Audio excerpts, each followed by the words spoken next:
새벽 첫 시간 모이신 우리 모든 성도님들을 주님의 이름으로 사랑하고 축복합니다. 오늘 계속해서 우리는 아하방에 대한 이야기가 기록되어 있는 말씀들을 보게 됩니다.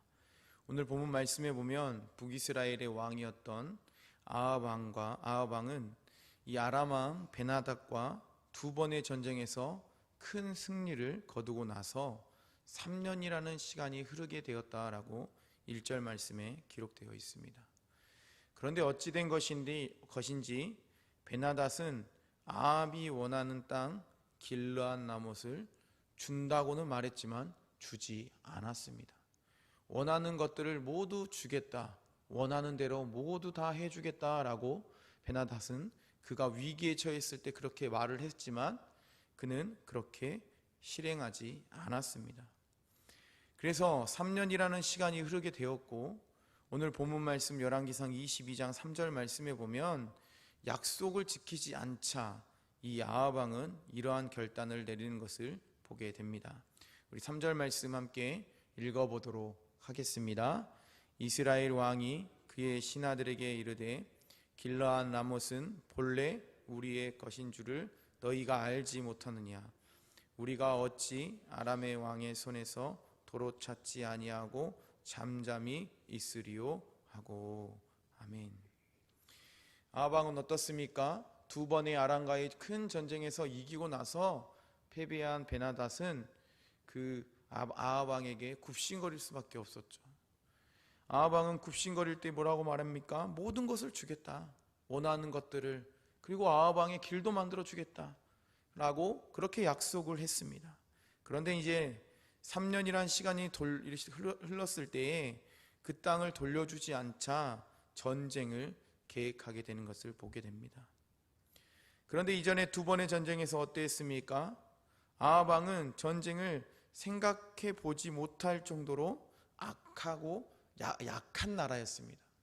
이 아하방이 데리고 있던 이 북이스라엘은 당시 아람과의 전쟁을 할 수 없을 정도로 아주 빈약하고 아주 약한 나라에 있었습니다.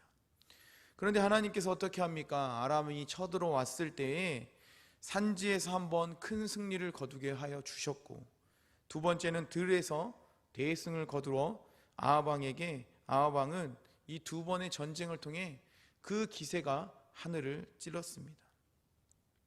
이후에 아람 왕 베나닷이 목숨을 구걸할 때에 그를 죽이는 것이 아니라 그를 살려서 돌려보냈다라는 것을 우리는 이 새벽 말씀을 통해서 보게 되었습니다.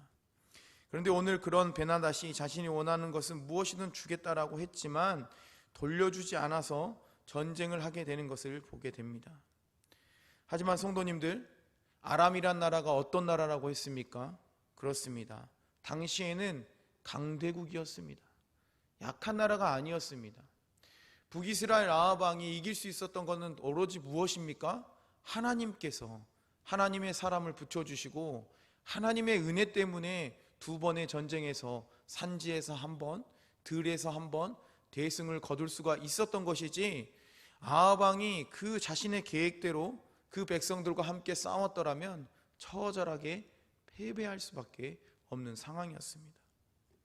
오로지 하나님께서는 두 번의 전쟁을 통해서 이 아하방에게, 악한 아하방과 그 백성들에게 하나님이 하나님 되심을 알게 하려는 계획이었지, 아하방의 좋은 전술과 어떤 전략이 있어서 이긴 것이 아니었습니다. 그런데 아하방은 어떻습니까? 오늘 22장 말씀에 보면 3년이 흘렀을 때에 그런 줄도 모르고 그 기세가 3년이 흘렀는데도 그 기세가 등등하여서 이제 아람과 내가 전쟁을 한번 해보겠다, 내가 그 땅을 한번 다시 돌려 되찾아 보겠다라고 지금 말하고 있는 겁니다. 그리고 이러한 사실을 자녀들의 정략 결혼을 통해 우호 관계를 맺었던 남유다 왕 여호사밧이 방문했을 때 그도 함께 하자라고 제안을 하게 됩니다. 우리 열왕기상 22장 4절 말씀에 그 제안이 기록되어 있습니다. 우리 4절 말씀 함께 읽어보도록 하겠습니다. 여호사밧에게 이르되 당신은 나와 함께 길르앗 라못으로 가서 싸우시겠느냐? 여호사밧이 이스라엘 왕에게 이르되 나는 당신과 같고 내 백성은 당신의 백성과 같고 내 말들도 당신의 말들과 같으니이다. 아멘. 아합왕은 아람과 두 번의 전쟁을 통해 승리한 후 아람 왕 베나닷을 통해 이스라엘에 빼앗긴 모든 성읍을 반환받기로 했지만 이를 어기자 이에 화를 주체하지 못하고 남유다와 동맹을 맺고 전쟁을 통해 길르앗 라못을 차지하자고 제안합니다. 그러자 남유다 왕이었던 여호사밧은 어떻습니까? 그 제안을 받아들이지만 한 가지 제안을 덧붙입니다. 열왕기상 22장 5절 말씀에 이렇게 말합니다. 우리 5절 말씀 함께 읽어보겠습니다. 여호사밧이 또 이스라엘 왕에게 이르되 청하건대 먼저 여호와의 말씀이 어떠하신지 물어보소서. 아멘. 당시 이러한 여호사밧 왕의 이 질문과 이 제안은 당시에 전쟁을 하기 전에는 자신이 섬기는 신에게 나아가서 전쟁을 해도 되는 것인지 전쟁을 하지 말아야 되는 것인지 묻는 관습이 있었다고 합니다. 그런데 이 여호사밧은 누구에게 그 뜻을 물어보자고 합니까? 하나님께. 하나님의 뜻이 과연 무엇인지 그 하나님의 뜻을 알고 우리가 전쟁을 치러보는 것이 어떠냐라고 제안을 하게 됩니다. 그러자 아합 왕은 오늘 본문 말씀에서 보면 자신의 선지자 400명을 불러 그 뜻을 물어보게 됩니다. 그런데 사랑하는 성도님들, 여기에 기록되어 있는 400명의 선지자는 어떤 사람이겠습니까? 어떤 선지자이겠습니까? 우리가 열왕기상 말씀을 쭉 새벽에 묵상하고 있는데요, 이것을 통해서 우리가 추측해 볼 수 있는 것은 이 400명의 선지자는 엘리야와 싸웠던 우상을 섬기는 거짓 선지자임을 우리는 알 수가 있습니다. 왜냐하면 오늘 본문 열왕기상 22장 8절 이하의 말씀에 보면 미가야 선지자가 나오게 됩니다. 그런데 미가야 선지자는 하나님의 말씀을 대언하고 있는데 어찌 된 것인지 이 여기도 400명의 선지자라고 하는 사람들이 정반대의 말을 하고 있는 것을 볼 수가 있기 때문입니다. 아합 왕의 물음에 400명의 선지자를 불러놓고 아합 왕의 물음에 이 선지자 400명은 열왕기상 22장 6절 말씀에 이런 고백을 합니다. 우리 6절 말씀 함께 읽어보도록 하겠습니다. 이스라엘 왕이 이에 선지자 400명쯤을 모으고 그들에게 이르되 내가 길르앗 라못에 가서 싸우랴 말랴. 그들이 이르되 올라가소서 주께서 그 성읍을 왕의 손에 넘기시리이다. 아멘. 400명의 이 거짓 선지자는 왕의 뜻대로 올라만 가십시오, 주님께서 그 성을 왕에게 넘겨 주실 것입니다 라고 그렇게 대답했습니다.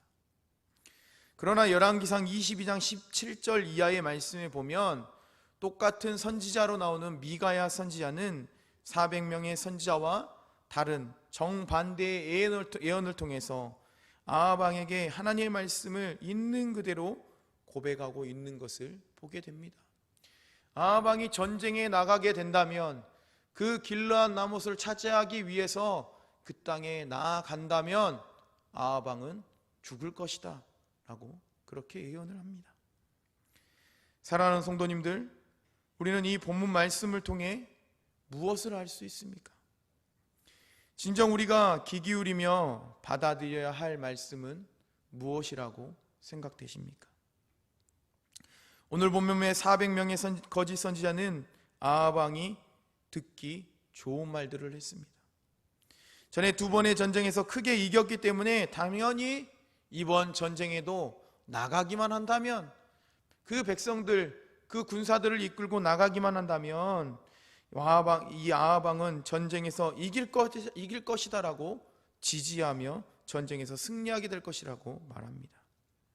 곧 아합 왕에게 듣기 좋은 말, 또 자신들이 더 대우를 받고 자신들이 더 칭호를 받을 수 있는 그런 말들을 했습니다. 반대로 미가야 선지자는 오늘 본문에 기록하고 있지는 않지만 하나님께서 말씀하신 그 말씀을 그대로 두 번의 예언을 통해서 내일 말씀해 보면 하게 되는 것을, 아합 왕에게 전달하게 되는 것을 우리는 보게 됩니다. 전쟁을 하게 된다면 전쟁에서 패배할 뿐만 아니라 아합 왕은 죽게 될 것이라고 말합니다. 왜 죽게 되는 겁니까? 우상으로 인하여, 죄악으로 인하여 죽음을 당하게 될 뿐만 아니라 아합 왕 당신이 죽어야 이 북이스라엘에 내려있는 죄악들이 사라지게 되고 이스라엘 가운데, 백성들 가운데 진정한 평안이 있고 풍성한 삶으로 나아가게 될 것이다. 당신이 죽어야만 그런 상황을 맞이한다고 하나님이 저에게 말씀하여 주셨습니다라고 미가야 선지자는 아합 왕에게 2번의 예언을 통해서 그렇게 말을 합니다. 곧 무슨 말입니까? 아합 왕이 너무나도 듣기 싫은 말, 부담스러운 말을, 그 싫어하는 말을 이 미가야 선지자는 전달했습니다. 이렇게 우리는 두 선지자의 예언을 통해 진정 우리가 들어야 할 말씀은 거짓이 아니라 진실이며 그 진실은 바로 하나님의 말씀이라는 사실을 늘 기억해야만 합니다. 하나님의 말씀을 통해 우리는 듣기 좋은 말, 기분 좋은 말만 듣는 것이 아니라 때로는 쓴 약이 몸에는 더 건강하게 만들듯이 우리 역시 하나님의 말씀을 통해 우리가 말씀을 들을 때 내 마음이 조금은 불편하고 내 마음에는 조금 꺼림칙하고 그런 생각이 들더라도 모든 말씀을 들을 때마다 순종함으로 우리를 살리시는 하나님의 말씀 앞에 순종하며 살아가는 모든 성도님들 되시기를 바랍니다. 또한 하나님의 말씀이 우리의 기대와 다르고 잘못된 것이다 라고 내 기준에 맞춰서 판단될 때에도, 느껴질 때에도 끝까지 하나님을 사랑하시고 하나님의 말씀에 순종하는 하나님의 자녀되어 옳음과 선행으로 나아가는 우리 여기에 모이신 우리 모든 성도님들 되시기를 간절히 축원합니다. 우리 함께 기도하겠습니다. 이 시간 우리 함께 기도할 때 하나님 앞에 이렇게 기도하겠습니다. 하나님, 우리가 하나님의 말씀이 어떤 말씀이 주어지든지 그 말씀을 아멘으로 화답하게 하여 주시고 하나님 앞에 신뢰하며 믿음으로 살아갈 수 있는 삶이 될 수 있게 달라고 기도하겠습니다. 또한 기도하실 때에 하나님의 말씀이 들릴 때마다 그 말씀에 순종함으로 믿음으로 따르고 나아갈 수 있는 믿음도 허락하여 달라고 기도하겠습니다.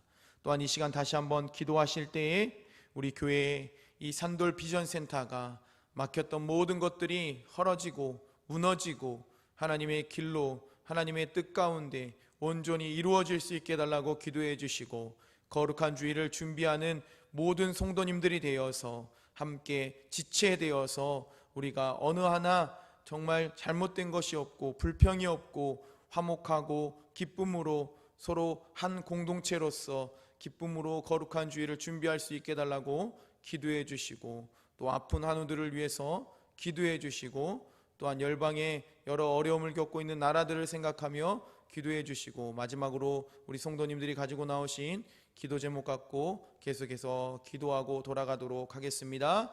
이 시간 우리 주여 한번 외치고 함께 기도하겠습니다.